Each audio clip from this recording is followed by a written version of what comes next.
నమస్కారం అండి. Welcome to future fortune channel.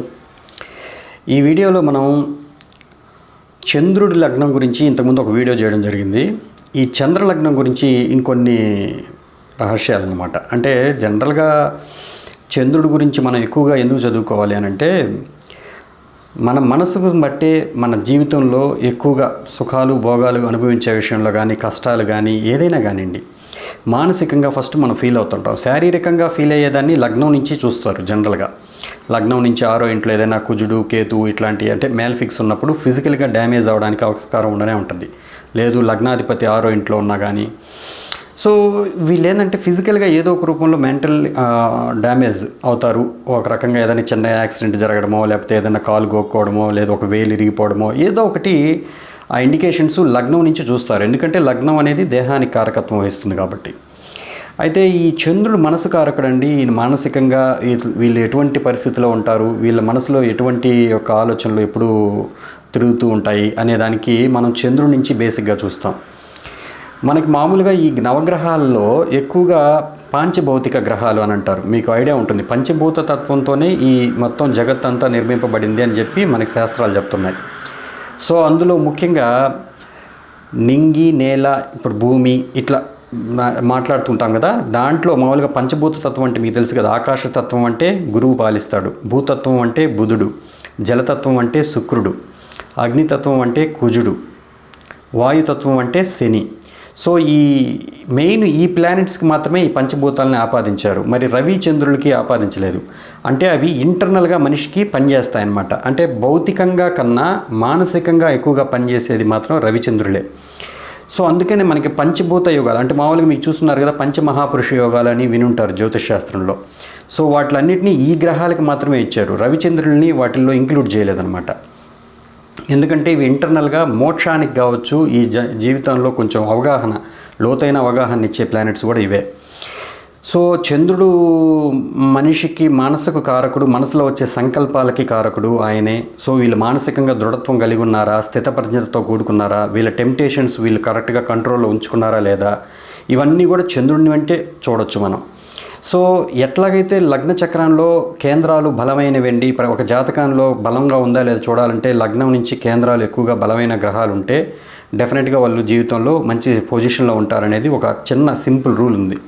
So అలాగే ఇప్పుడు ఏంటంటే లగ్నం నుంచి కేంద్రాలు అంటే మనకు మామూలుగా 1, 4, 7, 10 తీసుకున్నాం. అలాగే చంద్రలగ్నం నుంచి మనం కేంద్రాలు చూడాలి అనేది ఇంతకుముందు వీడియోలో చెప్పుకున్నాను. సో చంద్రుడితో కలిసి ఉన్న గ్రహాలు మీ యొక్క మెంటాలిటీని డైరెక్ట్గా మీ యొక్క ఆలోచన విధానాన్ని ప్రభావితం చేస్తాయి. శుభగ్రహాలు అయితే శుభకరమైన ఆలోచనలు ఉంటాయి, చెడు గ్రహాలు అయితే దానికి తగ్గ నెగిటివ్ క్వాలిటీస్ అనేవి మీ యొక్క మెంటల్ మేకప్లో కలిగి ఉంటారు అని అర్థం. ఇప్పుడు శుభగ్రహాలు అంటే గురువు, బుధుడు, శుక్రుడు జనరల్గా తీసుకున్నారు. సో గురువుతో కలిసిన వాళ్ళందరూ, గురువు యొక్క మెయిన్ ప్రాథమిక లక్షణం ఏంటంటే ఆయన జీవితాన్ని ఆశావాదంతో చూడడం, ప్రతి ఒక్క నెగిటివ్లో కూడా పాజిటివ్ని ఎతకడం. అంటే ఈవెన్ వాళ్ళకి అంటే వాళ్ళకి ఎంత నెగిటివ్ సిచ్యువేషన్ ఎదురైనా కూడా దాంట్లో పాజిటివ్ని ఎతికేదానికే ట్రై చేస్తారు. ఇది కూడా ఇలా కూడా మనం బతకచ్చు, ఇలా కూడా చేసుకోవచ్చు అనే ఏదో ఒక ఖచ్చితంగా జీవితం మీద బతకాలన్న ఆశని, అవకాశాన్ని కల్పిస్తాడు, సృష్టిస్తాడు. ఎందుకంటే ఆటోమేటిక్గా మీకు మైండ్లో అటువంటి ఆలోచనలు ఉన్నప్పుడు అటువంటి అవకాశాలు ఎదురుగా ప్రకృతి సృష్టించబడుతుంది. సో ఇప్పుడేమైంది, ఈ గురువు చంద్రుడితో కలిసినందువల్ల మంచి ఆశావాదులు అవుతారు. డెఫినెట్గా వాళ్ళు మంచి పాజిటివ్ యాటిట్యూడ్తో జీవిస్తుంటారని చెప్పాను. అలాగే శని అనుకోండి, శని గ్లూమీ అవుట్లుక్, ఆయన పెసిమిస్టిక్, కొంచెం లోతైన డీప్గా థింకింగ్, ఏమో ఇట్లా జరిగితే ఒకవేళ ఇది జరగకుండా పాజిటివ్ కాకుండా నెగిటివ్ జరిగితే తదుపరి పరిస్థితి ఏంది, తర్వాత మనం ఏమేమి జాగ్రత్తలు పాటించాలి, ఆ భయంతో ఎక్కువగా జీవితంలో ముందుకు వచ్చిన వాళ్ళని కూడా మనం చూస్తుంటాం. సో అది ఇన్వే పాజిటివ్ వేలో వర్కౌట్ చేస్తే, అంటే దాన్ని ఇంకేదైనా గురువు ఆస్పెక్ట్ చేయడమో, గురువుతో కలిసి ఉండడమో ఇలాంటి జరిగినప్పుడు శనిచంద్రుల కలయిక పాజిటివ్గా వర్కౌట్ అవుతుంది. అదర్వైజ్ అదే శనిచంద్రుల కలయిక మరి ఇంకా కేతుతో కానీ రాహుతో కానీ ఇట్లా కలిసిందనుకోండి, ఇప్పుడు చంద్రుడు 2 రకాలుగా ఆయన ఇబ్బంది పడినట్టే లెక్క. సో ఇద్దరు శత్రువులు అయిపోయారు. సో దానివల్ల ఇది బాగా చంద్రుడు పీడింపబడ్డాడు ఈ జాతకానికి. సో మానసికంగా ఇతను ఎప్పుడైనా సరే, మళ్ళా మనకి చంద్రుడు రాహుతో కలిసడం వేరు, విడిగా చంద్రుడు కేతుతో కలవడం వేరు. ఇట్లా 3 గ్రహాలు అంటే చంద్రుడిని ఒక జాతకంలో ఎన్ని రకాలుగా పీడింపబడతాడో అంత మానసికంగా ఇతను బాధపడతాడు అనేది మనం ఈజీగా చెప్పచ్చు. ఈవెన్ ఎంత సిచ్యువేషన్లో ఉన్నా, ఎటువంటి డబ్బులు ఉన్నా, ఏ సిచ్యువేషన్లో ఉన్నా సరే అతను బాధింపబడడం అనేది అతను స్వయంకృతాపరాధంగానే మనం భావించాలి. అయితే ఈ శనిచంద్రులు అంటే దానికి రెమెడీస్ అనేటి ఏంటి అనేది నేను మళ్ళీ వీడియో చివరిలో చెప్తాను. అయితే బేసిక్గా ఈ చంద్రుడు మెయిన్ మానసికంగా మనం ఇంటర్నల్గా మనం ఏంటి అనేది తెలియజేస్తాడు, మన గృహ వాతావరణాన్ని తెలియజేస్తాడు. చంద్రుడి నుంచి 4వ ఇంట్లో సుఖ స్థానం కాబట్టి డెఫినెట్గా మీరు మానసికంగా ఎటువంటి సుఖాలు అనుభవించగలరు ఏంటి అనేది దాని నుంచి చూస్తారు. మ్యాలిఫిక్స్ ఉంటే వాళ్ళు జన్మస్థానం నుంచి దూరంగా వెళ్ళి స్థిరపడతారు. ఖచ్చితంగా ఇంట్లో ఏదో గృహ వాతావరణంలో ప్రాబ్లమ్స్ ఉండనే ఉంటాయి. అంటే గొడవలు కావచ్చు, కుజుడు ఉంటే గొడవలు ఎక్కువగా ఉంటాయి. ఏదో ఒక రూపంలో మీకు ఎప్పుడు గృహ వాతావరణంలో ఆ వాదోపవాదాలు జరుగుతుంటాయి అన్నమాట. చంద్రుడి నుంచి సప్తమంలో ఏదైనా గ్రహాలు ఉంటే అది మీ యొక్క కోరికల్ని మానసికంగా మీరు బాగా ఎక్కువగా కోరికలు కలిగి ఉన్న ఆ గ్రహం అంటే ఏదైనా కావచ్చు. ఇప్పుడు శుక్రుడు ఉంటే మీకు కోరికలు బాగుంటాయి, స్త్రీల సాంగత్యం విషయంలో కావచ్చు, లగ్జరీగా మెయింటైన్ చేయడం కావచ్చు లైఫ్ని, లేదు మంచి బట్టలు ధరించడం కావచ్చు, మంచి వాహనాల్లో లగ్జరీ వెహికల్స్లో తిరగడం కావచ్చు, ఇవన్నీ మీరు ఇష్టపడతారు, అలాంటివి పొందుతారనమాట. పొందుతారా లేదా అనేది డిపెండ్స్ అపాన్ యువర్ దశ అంతర్దశలను బట్టి ఉంటుంది. బట్ మీకు ఎటువంటి భావనలు మీ మనసులో రేకెత్తుతున్నాయి అనే దానికి మాత్రం డెఫినెట్గా చంద్రుడి నుంచి సప్తమాన్ని చూడాలి, ఈజీగా కనిపెట్టచ్చు ఇతను ఏంటి అనేది.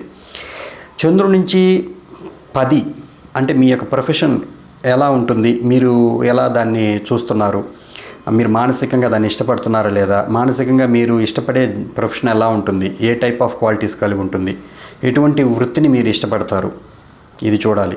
సో లగ్నం నుంచి 10లో ఒక గ్రహం ఉండొచ్చు, చంద్రుడి నుంచి 10లో ఒక గ్రహం ఉండొచ్చు, ఈ 2 గ్రహాలు కలవచ్చు కూడా, ఇట్లా కూడా చూడొచ్చు మనం.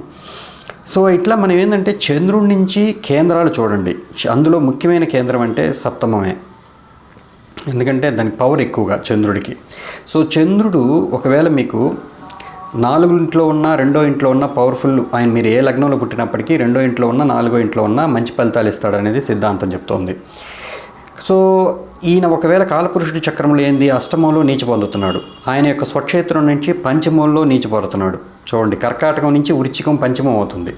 సో మన జాతకంలో కూడా ఎవరికైనా చంద్రుడి నుంచి పంచమంలో ఏదైనా గ్రహాలు ఉంటే ఆయన ఆ యొక్క కారకత్వాల విషయాల్లో ఏ గ్రహం అయితే కూర్చొని ఉందో ఆ కారకత్వాల విషయాల్లో కొంత ఖచ్చితంగా ఇబ్బందులు పాలవుతారు. వాళ్ళ విషయంలో మీరు కొంచెం మానసికంగా వదులుకోవాల్సి వచ్చే పరిస్థితి, వాటి పట్ల బంధాన్ని కావచ్చు, ఏదో ఒక విషయంలో.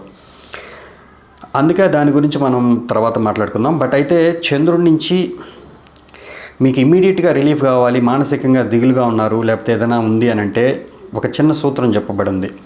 చంద్రుడి నుంచి 3వ ఇంట్లో ఏ ప్లానెట్ అయితే ఉందో ఆ ప్లానెట్ యొక్క కారకత్వాన్ని మీరు కానీ ఇమీడియట్గా యాక్టివేట్ చేసుకుంటే మీరు మానసికంగా ఉల్లాసంగా ఉండేదానికి అవకాశం ఉంటుంది. ఇదే ఎందుకు అంటే ఇది సింపుల్. చంద్రుడి నుంచి 3వ ఇంట్లో మీ కుజుడు ఉన్నాడు అనుకోండి, డెఫినెట్గా మీరు స్పోర్ట్స్ ఆడడమో లేకపోతే ఏదైనా వంట చేయడమో అవి చేసినా కూడా చాలా బాగా రిలీఫ్ అవుతారు. కుజుడు అంటే అగ్ని కూడా వస్తాడు కదా, సో కుజుడు అంటే స్పోర్ట్స్ కూడా వస్తాడు. సో చంద్రుడి నుంచి బుధుడు ఉన్నాడు అనుకోండి 3వ ఇంట్లో, మీరు పుస్తకాలు చదవడం ద్వారా, ఫ్రెండ్స్తో ఫోన్లో మాట్లాడడం ద్వారా వెంటనే రిలీఫ్ అయిపోతారు. లేదు చంద్రుడి నుంచి 3వ ఇంట్లో శుక్రుడు ఉన్నాడు, డెఫినెట్గా మీరు భార్యతో మాట్లాడడం ద్వారా కావచ్చు, ఎంటర్టైన్మెంట్ ఇండస్ట్రీకి వెళ్ళడం ద్వారా కావచ్చు, అంటే మూవీస్ చూడడం కానీ ఎనీథింగ్. సో ఏదైనా కొత్త బట్టలు షాపింగ్ చేయడం ద్వారా కానీ మీకు బాగా రిలీఫ్ వచ్చేస్తుంది. సో అట్లా ఒక్కొక్క గ్రహానికి చంద్రుడి నుంచి 3వ ఇంట్లో గురువు ఉన్నాడు, డెఫినెట్గా మంచి పుస్తక పఠనం, ఏది వేదాలకు సంబంధించింది కావచ్చు, జ్యోతిష్యం కావచ్చు, ఏదైనా డీప్ నాలెడ్జ్ ఉండే పుస్తకాలు చదవడం ద్వారా మీరు వెంటనే రిలీఫ్ పొందొచ్చు. సో ఇలాగా ప్రతి ఒక్క గ్రహానికి ఒక్కొక్క కారకత్వం ఉంటుంది. సో చంద్రుడి నుంచి 3వ ఇంట్లో రాహు ఉంటే డెఫినెట్గా మీరు మూవీస్కి వెళ్ళచ్చు, ఎందుకంటే సినిమా ఇండస్ట్రీ అంతా కూడా అదే వస్తుంది. తర్వాత ఫేస్బుక్లో కానీ ట్విట్టర్లో కానీ ఏదైనా పోస్టింగ్లు పెట్టచ్చు, అవి కూడా బాగా మీకు రిలీఫ్ ఇస్తుంది. కేతు ఉంటే ఆధ్యాత్మిక పుస్తకాలు చదవడం కావచ్చు, ఏదైనా పురాణ పఠనం అంటే శ్రవణం కూడా ఈవెన్ సో వినడం కూడా మనకి 3వ ఇల్లు కూడా చెప్తుంది కమ్యూనికేషన్ సెక్టర్లో. సో అందువల్ల మంచి పురాణమైనవి చదవడం కావచ్చు, వినడం కావచ్చు చేయడం వల్ల మీకు వెంటనే రిలీఫ్ కలుగుతుంది. సో ఈ చంద్రుడి నుంచి ఇదొక సూత్రం. చంద్రుడి నుంచి ఆల్మోస్ట్ ఇంతకుముందు ఫస్ట్ వీడియోలో మీకు 6వ ఇంట్లో ఉంటే ఏంటి, 8వ ఇంట్లో ఉంటే ఏంటి అని చెప్పాను, అది యోగం గురించి అని చెప్పున్నాను ఫస్ట్ పార్ట్లో చంద్రుడి గురించి. ఈ వీడియోలో ఇంకా మనం ఏం స్పెషల్గా చెప్పుకోవాలి అంటే చంద్రుడు మీకు ఈ ప్లానెట్స్తో కలుస్తున్నప్పుడు ఎటువంటి భావాలు కలిగిస్తాడు. యాజ్ పర్ భృగునంది నాడి వాళ్ళు ఒక సిద్ధాంతం చెప్పున్నారు. అంటే నాడీ శాస్త్రాల్లో ఏం చెప్పుకుంటారంటే సింపుల్గా చెప్తారు వాళ్ళు. చంద్రుడు మీ సబ్కాన్షియస్ మైండ్, చంద్రుడు మీ తల్లి కారకుడు, మీరు జన్మతః ఏ విషయాల పట్ల ఎక్కువగా ఇంట్రెస్ట్ చూపిస్తారు.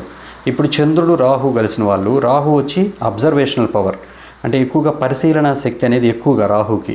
వాళ్ళు అన్నీ చూడడం ద్వారానే నేర్చుకుంటుంటారనమాట. ఇప్పుడు వీళ్ళు కానీ ఎక్కువగా ఇంట్రెస్ట్ ఏదైనా మర్డర్స్ చేసే సినిమాలు కానీ లేదా ఇంకేదైనా దొంగతనాలు చేసే సినిమాలు కానీ ఎక్కువ చూసారనుకోండి, వీళ్ళకి మైండ్లో వాటి గురించి ఎక్కువగా తిరుగుతూ ఉంటుంది అనమాట. అందరికీ తిరుగుతాయి, కానీ రాహు చంద్రుడు కలిసిన వాళ్ళకి మాత్రం ఆ విషయాలు అట్లాగే మైండ్లో ఉండిపోతాయి. అందుకనే వీళ్ళు చూసే విషయాలు కానీ అంటే పరిశీలన శక్తి అనేది చాలా రకాలుగా జరుగుద్ది. చూడడం ద్వారా, వినడం ద్వారా, కలవడం ద్వారా. అందుకనే వీళ్ళు సజ్జన సాంగత్యం చేయడం అనేది చాలా ఇంపార్టెంట్ అనమాట. అంటే మంచి విషయాల్లో వీళ్ళు లోతైన అవగాహన తెచ్చుకోవడం ద్వారా, పరిశీలన చేయడం ద్వారా వీళ్ళ జీవితాన్ని మంచి మార్గంలోకి తీసుకురావచ్చు. దీనికి రెమెడీ అదే మెయిన్ పాయింట్. వీళ్ళకి సజ్జన సాంగత్యం కావచ్చు, వీళ్ళ జీవితంలో మానసికంగా బాగుండాలి అని అంటే చంద్రుడి గురించి ఒక పాయింట్ మీకు మామూలుగా మానసిక స్థితికి కారకుడు ఇతను. ఎవరైతే చంద్రుడి జాతకంలో 1 లేదా 2 లేదా 3 ప్లానెట్స్ కూడా అవ్వచ్చు చెడు గ్రహాల చేత చూడబడి కానీ కలవబడి కానీ ఉన్నట్లయితే వాళ్ళు మానసికంగా రెమెడీ ఏంటి అని అంటే జనరల్గా నా అంచనా ఏంటంటే, మీరు ఎవరైతే మీ ఫ్రెండ్ సర్కిల్లో స్థితప్రజ్ఞతతో ఎప్పుడు ప్రశాంతంగా ఉండే వ్యక్తి ఉంటాడో వాళ్ళతో స్నేహం చేయండి. మీ వైబ్రేషన్స్, నెగిటివ్ వైబ్రేషన్స్ అంతా అతని దగ్గర నుంచి మీరు తీసుకుంటారు. అంటే ఏంటంటే అతను ఎలాగూ బాగా స్థితప్రజ్ఞుడు. సో దాన్ని చూసి నేర్చుకున్నందువల్ల మీరు కూడా కొంచెం ఆ వైబ్రేషన్స్ వల్ల అలా కూల్ అయిపోతారు. అందుకని అంతకుముందు కాలంలో ఎందుకు సజ్జన సాంగత్యము లేదా ఏదైనా ఆశ్రమాలు విజిట్ చేయడం అని అంటే అర్థం ఏంటంటే, మీ చంద్రుడు ఖచ్చితంగా బాగుపడాలంటే ఆశ్రమాలు విజిట్ చేయాలి. 4వ ఇంట్లో కానీ ఒకవేళ పాపులు ఉన్నారనుకోండి, డెఫినెట్గా మీరు ఆశ్రమాలు విజిట్ చేయడం చాలా మంచిది. చంద్రుడి నుంచి 4వ ఇంట్లో కానీ, లగ్నం నుంచి 4వ ఇంట్లో కానీ.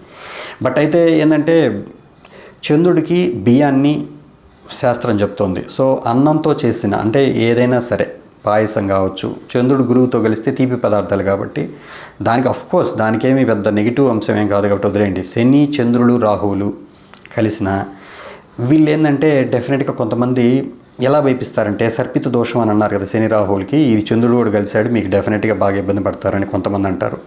కానీ నేనేమంటానంటే ఆ యొక్క కారకత్వాన్ని మీరు పాజిటివ్గా యాక్టివేట్ చేసుకోవడం ద్వారా, ఇప్పుడు ఇదే చంద్రుడు ప్రయాణాలకి కారకుడు అవునా, మీరు ఎక్కువగా తరచుగా మీ యొక్క జన్మస్థానం నుంచి దూరంగా ప్రాంతాలకి తరచుగా ప్రయాణాలు చేసే వృత్తిగా మీరు ఎంచుకున్నట్లయితే శని ప్రొఫెషన్కి కారకుడు, మీకు డెఫినెట్గా అది రిలీఫ్ వచ్చేస్తుంది ఆటోమేటిక్గా. ప్రయాణాలు ఎక్కువ చేయాలి ఫస్ట్ పాయింట్. చంద్రుడు కానీ చెడిపోతే వాళ్ళకి మానసికంగా రిలీఫ్, సబ్కాన్షియస్ మైండ్ కొంచెం బాగా యాక్టివేట్ అవుతుంది. చంద్రుడు కేతువు కలిసిన వాళ్ళు మాత్రం రైటింగ్, కేతు అంటే రైటింగ్ కూడా వస్తాడు, వాకింగ్ కూడా వస్తాడు. సో ఈ 2 స్టెప్స్ కూడా వస్తాయి. స్టెప్స్ ఉంటే కేతువు కూడా చూపిస్తాడు. సో ఎక్కువగా మెట్లు ఎక్కి మిద్ది మీదకి వెళ్ళడం ద్వారా, మెట్ల మీద ఉండే ఎక్సర్సైజ్లు ఏవైతే ఉంటాయి చేయడం ద్వారా, రాయడం ద్వారా, అంటే రామకోటి ఇవన్నీ రాస్తుంటారు. సో ఈ విధంగా ఈ పుస్తకాల్లో మీరు ఒక ఆధ్యాత్మిక ఓం నమో నారాయణాయ అని రాయడము, ఓం నమ శివాయ అని రావడము, మీ ఇష్టమైన మూల మంత్రం ఏదైతే ఉంటుందో అది డైలీ ప్రాక్టీస్ చేయడం ద్వారా మీరు మానసికంగా ఒక మంచి వేవ్లోకి వచ్చేస్తారు. అంటే ఒక స్థితప్రజ్ఞతకు వచ్చేస్తారు. ఆ నెగిటివ్ ఎనర్జీని బ్యాలెన్స్ చేస్తుంది అనమాట ఈ రెమెడీ. సో అందువల్ల ఏంటంటే ఇట్లాంటివన్నీ కూడా మనం కరెక్ట్గా కానీ అర్థం చేసుకోగానే జీవితాన్ని అవలంబించగలిగితే మనం మంచి మార్గంలో, మన ఫ్రెండ్స్ సర్కిల్లో ఎవరికైనా ఉన్నా కూడా ఇటువంటి కాంబినేషన్స్ డెఫినెట్గా వాళ్ళకి చెప్పడం ద్వారా మంచి చేసిన వాళ్ళం అవుతాం. సో చంద్రుడిలో మెయిన్ ఇంకా గమనించాల్సింది ఏంటంటే, ఈ ఒకవేళ కుజుడితో చూడబడుతున్నాడు లేదు కుజుడితో కలుస్తున్నాడు అన్నప్పుడు, ఇప్పుడు చంద్రుడు అంటేనే మానసిక, అతను ఏంది సూర్యుడి దగ్గర నుంచి వెలుతురుని అబ్జర్వ్ చేసి ఆ తర్వాత మనకి లైట్ ప్రకాశవంతంగా వెలుగుతాడు. సో డిపెండెంట్ అతను యాక్చువల్గా చెప్పాలంటే చంద్రుడు. సో అందువల్ల వీళ్ళు మానసికంగా కూడా ప్రతి మనిషి కూడా ఏదో దేని మీద డిపెండ్ అవుతాడు, దేంటి అతనికి సపోర్ట్ చేసే వాళ్ళు ఎవరు, ఇవన్నీ చూడాలంటే చంద్రుడి నుంచి 2వ ఇల్లు 12వ ఇంట్లో చూస్తాం. మానసికంగా ఇతను బాగా అప్లిఫ్ట్మెంట్ ఇచ్చేవాళ్ళు. ఫిజికల్గా వచ్చి లగ్నం నుంచి ఇరువైపులా అది వేకే, అది వదిలేయండి. కానీ చంద్రుడి నుంచి మాత్రం ఖచ్చితంగా చూడాల్సిందే అది. చంద్రుడి నుంచి మీకు 9వ ఇంట్లో ఎవరైతే ఉంటారో వాళ్ళు మాత్రం మీకు మానసికంగా రిలీఫ్ ఇచ్చేవాళ్ళు, వాళ్ళు మీకు మానసికంగా బూస్టింగ్ ఇచ్చే పాయింట్స్ అనమాట అవి. సో చంద్రుడి నుంచి 9వ ఇంట్లో శని ఉన్నాడు అనుకోండి, ఒకవేళ వాళ్ళు మానసికంగా ఏదైనా ఒక పనిలో ఉంటే మాత్రమే వీళ్ళు మానసికంగా స్టెబిలిటీ ఉంటుందన్నమాట. సో గురువు ఉన్నాడు అనుకోండి, డెఫినెట్గా వాళ్ళు ఏదైనా గురువుని దర్శించడం ద్వారానో ఏదైనా పుస్తక పఠనం చేయడం ద్వారానో వీళ్ళకి ఒక రకమైన మానసిక స్థితం అంటే బాగా స్థిరత్వం ఏర్పడుతుంది. సో అది కూడా మనం గమనించుకోవాలి. సో ఓవరాల్గా ఏంటంటే ఈ చంద్రుడు ఈ మన యొక్క పర్సనాలిటీని, మన యొక్క మానసికమైన ఉల్లాసాన్ని ఏదైనా కానీ డిసైడ్ చేయడంలో మంచి పాత్ర పోషిస్తాడు. సో బేసిక్గా మనకి చంద్రుడు బాగలేకపోతే తీర్థక్షేత్రాల్లో సోమనాథేశ్వరుని సందర్శించాలంటారు జనరల్గా. సో ఆయన ఆ లింగాన్ని దర్శిస్తే చాలా మంచిది జ్యోతిర్లింగాల్లో. మనకి ఇంకా చెప్పాలంటే తరచుగా ప్రయాణాలు చేస్తూ ఉండడం మీకు మంచి దాన్ని ఏమంటారు, మానసిక స్థిరత్వాన్ని ఇస్తుంది. తర్వాత మీ యొక్క సబ్కాన్షియస్ మైండ్ బాగా యాక్టివ్లో ఉంచుతుంది. తర్వాత ఎప్పుడైనా సరే ఈ చంద్రుడు కానీ శని చంద్రుడు రాహు కలవడం, లేకపోతే కుజుడితో కలిసి ఉండడం, చంద్రుడు కుజుడు రాహు కలిసి ఉండడం, ఇలాంటి కాంబినేషన్స్ చూస్తుంటాం. ఆడ్ కాంబినేషన్స్ అంటారు. ఒక్కోసారి వీళ్ళకి కోపం లోపల భయంకరంగా ఉంటుంది చంద్ర కుజ రాహువులు కలిసిన వాళ్ళకి. కానీ వీళ్ళు దాన్ని వ్యక్తపరచలేకపోయినందువల్ల, అంటే లగ్నంలో ఒకవేళ శుభగ్రహం ఉందనుకోండి, అది ఫిల్టర్ చేసేస్తుంది అనమాట. వివేచన జ్ఞానం అనేది లగ్నమే ఇస్తుంది. ఒకవేళ లగ్నంలో కూడా ఇంకో ప్లానెట్ నెగిటివ్ ప్లానెట్ ఉంటే వీళ్ళ యొక్క కోపాన్ని అడ్డు పెట్టేదానికి అది ఉండదు. వీళ్ళు ఎంత దూరమైనా వెళ్తారు ఆ కోపాన్ని ఎక్స్ప్రెస్ చేసేదానికి. కొంతమంది కొట్టడం స్టార్ట్ చేస్తారు. ఏదో ఒక రూపంలో వీళ్ళ యొక్క ఎనర్జీ బయటికి వెళ్ళాలి. కాబట్టి నేనేమంటానంటే చంద్ర కుజరాహువులు కలిసిన వాళ్ళు డెఫినెట్గా జిమ్కి వెళ్ళాల్సిందే, లేదు బాక్సింగ్ ప్రాక్టీస్ చేయాల్సిందే, లేదు ఏదైనా వ్యవసాయం పనులు చేసుకోవాల్సిందే. మొత్తానికి వీళ్ళు ఫిజికల్గా యాక్టివ్గా ఉండేదానికి ట్రై చేయాలి డెఫినెట్గా. సో ఇది ఒక కాంబినేషను. అందుకనంటే చంద్రుడు నుంచి 10వ ఇల్లు, ఇప్పుడు లగ్నం నుంచి 4th హౌస్, మనకి మేషలగ్నం కదా, కాలపురుషుడి చక్రంలో మేషలగ్నం నుంచి స్టార్ట్ అవుతుంది. 4వ ఇల్లు కర్కాటక రాశి, ఆయన సొంత ఇల్లు. అంటే మన లగ్నాన్ని కాపాడేది ఎవరు? మన తల్లి. అంటే ఈ యొక్క 4th హౌస్. ఓకే, అది మనకి లగ్నానికి సుఖాన్ని ఇస్తుంది, ప్రొటెక్షన్ ఇస్తుంది. సో అట్లాగే ఈ చంద్రుడు మీ జాతకంలో ఏ భావం నుంచి 4వ ఇంట్లో ఉన్నాడో, ఏ గ్రహం నుంచి 4వ ఇంట్లో ఉన్నాడో, ఆ గ్రహ కారకత్వాలకి ఈయన ప్రొటెక్షన్ ఇస్తాడు. లైఫ్ లాంగ్ ఏదో ఒక రూపంలో ప్రొటెక్షన్ ఇస్తాడు డెఫినెట్గా. ఇప్పుడు శని నుంచి ఉన్నాడు అనుకోండి చంద్రుడు 4వ ఇంట్లో, మీ యొక్క ప్రొఫెషన్ విషయంలో ఏదో ఒక రూపంలో మీకు ఖచ్చితంగా మీకు సేఫ్టీ ప్రికాషన్స్, అంటే ఎంత హీన పరిస్థితిలో ఉన్నా కూడా ఏదో ఒక రూపంలో మిమ్మల్ని లిఫ్ట్ చేస్తాడు, అంటే కాపాడబడతారు. సో అలాగే ఏది ఉన్నప్పటికీ కూడా గురువు నుంచి చంద్రుడు ఉన్నాడు 4వ ఇంట్లో, డెఫినెట్గా మీరు మీ యొక్క సంతాన విషయంలో డెఫినెట్గా మీరు వాళ్ళ యొక్క విషయంలో బాగా అదృష్టవంతులు అని చెప్పొచ్చు. సో అట్లా అంటే కాపాడబడుతుంది అన్నమాట. ఆ కారకత్వాన్ని ఇది కాపాడుతుంది. సో అది ఎట్లా అంటే మన కాలపురుషుడిని చూసే ఇవన్నీ మనం నేర్చుకుంటున్నాం. ఇంకా మనకి ఆల్మోస్ట్ చెప్పేశాను చంద్రుడి గురించి ఎట్లా చూడాలి ఏంటి, ఫస్ట్ వీడియోలోనే చెప్తున్నాను, అది కూడా ఒకసారి చూడండి.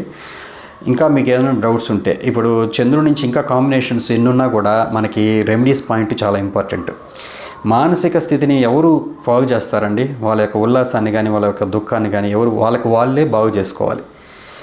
అలా చేసుకోవాలి అని అంటే చంద్రుడు మామూలుగా ఇన్ఫ్లుయెన్షియల్ ప్లానెట్, అంటే డిపెండెంట్ కదా, సూర్యుడు వెలుతురు మీద డిపెండెంట్ అయ్యాడు. అట్లాగే ఈ యొక్క మానసిక స్థితిని ఎవరైతే ఇన్ఫ్లుయెన్స్ చేస్తున్నారో, ఎవరైతే ఆ విధంగా చంద్రుడిగా అంటే బాగా స్థితప్రజ్ఞతతో కూడుకున్న మనస్తత్వం, ఉల్లాసంగా జీవితం పట్ల బాగా మంచి అనురక్తిని కలిగి ఉన్న వ్యక్తులతో మీరు కానీ సాంగత్యం చేయగలిగితే మీరు డెఫినెట్గా పాజిటివ్లోకి వచ్చేస్తారు ఆటోమేటిక్గా. అంటే గురు చంద్రుడు కలిసిన వ్యక్తులతో స్నేహం చేయడం, లేదు గురువు చంద్రుడు, ఇప్పుడు చంద్రుడు బుధుడు శుక్రుడు కలిసి ఉంటారు. ఒక వ్యక్తికి చూశాను, ఎప్పుడు ఉల్లాసంగా ఉంటాడు, సంతోషంగా ఉంటాడు. ఆ కాంబినేషన్ అంటే ఏంటంటే అతను ఎప్పుడు మంచి బ్రాండెడ్ వస్తువులు వేస్తాడు, మంచిగా చదువుతాడు, మంచి మెమొరీ పవర్ ఉంది, బాగా ఎంజాయ్ చేస్తుంటాడు లైఫ్. నేను చూశాను ఆ కాంబినేషన్. గురువు కానీ చూశాడంటే ఇంక జబ్బలేదు. అదే కాంబినేషన్ కుజుడు శనిలో చూశారు, అతను నెగిటివ్గా కూడా పోయాడు, ఎక్కువ మంది స్త్రీలతో సంబంధాలు పెట్టుకోవడం. సో అలాగ కూడా వెళ్ళిపోతుంది చంద్ర శుక్రుల కలయిక, ఒకవేళ కానీ నెగిటివ్ కాంబినేషన్ చూసిందంటే, శని కానీ కుజుడు కానీ చూశారంటే. సో చాలా ఉంటాయి ఇట్లా ఇన్ఫ్లుయెన్స్ చేసేవి. బట్ ఇన్ఫ్లుయెన్స్ మన మైండ్ని చేసేది ఏంటి అనేది, ఏ గ్రహాలు కలిసి ఉన్నాయి, ఏ గ్రహాలు చంద్రుని చూస్తున్నాయి, ఏ గ్రహాలు అతని నుంచి ఎదురుగా ఉన్నాయి. ఈ మెయిన్ చాలా ఇంపార్టెంట్, ఎదురుగా ఉన్న గ్రహం చాలా ఇంపార్టెంట్ ఇన్ఫ్లుయెన్స్ చేయడంలో మీ మానసిక స్థితిని. ఓకేనండి. సో ఇవన్నీ ఒక ఎత్తు. మీకు నవాంశలో మీ చంద్రుడు ఎక్కడ పడ్డాడో చూడండి. ఆయన నుంచి కోణస్థితిలో ఉన్న గ్రహాలు ఏవైతే ఉంటాయో ఆ రంగులు ధరించడం ద్వారా మీకు బాగా మానసికంగా ఉల్లాసంగా ఉంటారని చెప్తారు. ఇప్పుడు మీకు నవాంశలు చంద్రుడు ఒక ప్లేస్లో పడ్డారు, ఏ రాశిలో అయినా పడినివ్వండి, అక్కడి నుంచి సత్వం పంచమంలో కానీ నవమంలో కానీ ఆయనతో కూర్చున్న గ్రహాలు కానీ, గురువు అయ్యాడు అనుకోండి, ఎల్లో కలర్ కానీ లైట్ వైట్ కలర్స్ కానీ అంటే ఎల్లో ఇష్ టింట్ ఉండే కలర్స్ కానీ మీరు వేయడం ద్వారా మీకు మానసికంగా బాగా ఉల్లాసంగా ఉంటుంది. ఇది కూడా ఒక సూత్రమే, ఇది కూడా నవాంశలో ఉంది. సో చంద్రుడితో ఒకవేళ శుక్రుడు కలుస్తున్నాడు తెల్లటి బట్టలు ధరించడం ద్వారా, కుజుడు కలుస్తున్నాడు ఎరుపు రంగు మిక్స్ చేయడం ద్వారా, ఇది ఒక సూత్రం ఉంది నవాంశలో. అయితే అది అవన్నీ టెక్నిక్స్ అనమాట, వాళ్ళు కనుక్కున్నవి. ఈ పురాణాలు రాసినవన్నీ రీసెర్చ్ అనమాట, ఇవంతా రీసెర్చ్ ఆర్టికల్స్. ఇవి నేను గమనించాను, అవి ప్రాక్టీస్ చేస్తుంటే బాగా అనిపిస్తుంది కూడా. సో మీకు కూడా బాగా ఉపయోగపడాలని ఈ వీడియో చేయడం జరుగుతుంది. సో నవాంశలో కొంతమందికి ఈ చంద్రుడి నుంచి వచ్చే యోగాలు నవాంశలో కూడా చూడాలని నేను చెప్తాను. ఎందుకంటే మీకు మెయిన్ గజకేసరి యోగం అనేది రాశి చక్రంలో కన్నా నవాంశ చక్రంలో బాగా యాక్టివేట్ అవుతుంది. ఈ దుర్ధర యోగం కూడా ఫస్ట్ పార్ట్ లైఫ్లో ఒకవేళ చంద్రుడికి అంటే మీకు రాశి చక్రంలో చంద్రుడికి ఇరువైపులా ప్లానెట్స్ లేవనుకోండి, కేముద్రమ యోగం అంటారు. ఇరువైపులా ఉంటే దుర్ధర యోగం అంటారు. ఈ రెండు ప్లానెట్స్ ఒకవేళ ఇక్కడ రాశి చక్రంలో లేదు కానీ నవాంశలో చంద్రుడికి ఇరువైపులా గ్రహాలు ఉన్నాయంటే అది కూడా దుర్ధర యోగం కిందకే వస్తుంది. అంటే అది కూడా అంటే అమలులోకి రావడం నేను చూశాను ప్రాక్టికల్గా. సో ఫస్ట్ పార్ట్లో లైఫ్లో లేడు, సెకండ్ పార్ట్ లైఫ్లో సేవకులు ఉన్నారు, కార్లు ఉన్నాయి, బంగ్లాలు ఉన్నాయి, అన్నీ ఉన్నాయి దుర్ధర యోగం వల్ల. సో చూడండి, అది కూడా చాలా ఇంపార్టెంట్ అనమాట, ఆ ఆస్పెక్ట్ కూడా చూడడం. కొంతమంది ఫస్ట్ పార్ట్ లైఫ్లో బాగుంటారు, సెకండ్ పార్ట్ లైఫ్లో ఇబ్బంది పడిపోతారు. వాళ్ళకి గ్యారంటీగా నవాంశలో చంద్రుడి నుంచి ప్రాబ్లమ్స్ ఉంటాయన్నమాట, అది కూడా చూడాలి. సో బేసిక్గా మనం తెలుసుకునేది ఏంటంటే, ఎప్పుడైతే మనకి చంద్రుడి గురించి ఒక కంప్లీట్ పిక్చర్ రావాలి అని అంటే చంద్రుడు ఎవరు, ఆయన మానసికంగా ఏ తత్వాన్ని, అందుకే కదా మనం ఏదైనా ఇతను రాశి ఏంటి అని అంటే సింహరాశి, ఓహో నువ్వు అట్లా గర్వంగా ఉంటావు, చూడడానికి బ్రైట్ఫుల్గా ఉంటావు, ఇట్లా అన్నీ ఎందుకంటారంటే చంద్రుడు ఏ రాశిలో ఉంటే ఆ యొక్క అబ్జర్ప్షన్ చేస్తాడనమాట. అంతేగాని ఆయన సపరేట్గా ఒక తత్వం అంటూ ఏమీ లేదు. ఎందుకంటే మనకి పంచభూత తత్వాల్లో ఆయన ఇవ్వలేదు, సూర్యుడిని చంద్రుడిని సపరేట్గా తీసుకున్నారు. మిగతా పంచభూత తత్వాలన్నింటినీ ఈ గ్రహాలకి ఇచ్చేశారు, కుజుడికి, శనికి, బుధుడికి, గురువుకి, శుక్రుడికి. సో అందుకనే చంద్రుడు, రవి కూడా ఈవెన్తో, రవి గురించి మీకు ఇంకో వీడియో చేస్తాను. ఆయన యొక్క స్పెషాలిటీ ఏంటి, వేసి వాసి యోగం అంటే ఏంటి. సో ఆ రవి నుంచి ఎన్నో ప్లేస్, 4వ ఇల్లు చాలా ఇంపార్టెంట్. ఇక్కడ చంద్రుడి నుంచి 7th హౌస్ ఎంత ఇంపార్టెంటో రవి నుంచి 4వ ఇల్లు కూడా అంతే ఇంపార్టెంట్ మీ యొక్క జీవన విధానానికి. సో అది కూడా చూడాలి. సో ఇవన్నీ కూడా మీకు నెక్స్ట్ వీడియోలో రవి గురించి వివరిస్తానండి. ఓకే, నమస్కారం అండి, మీ రాజేష్.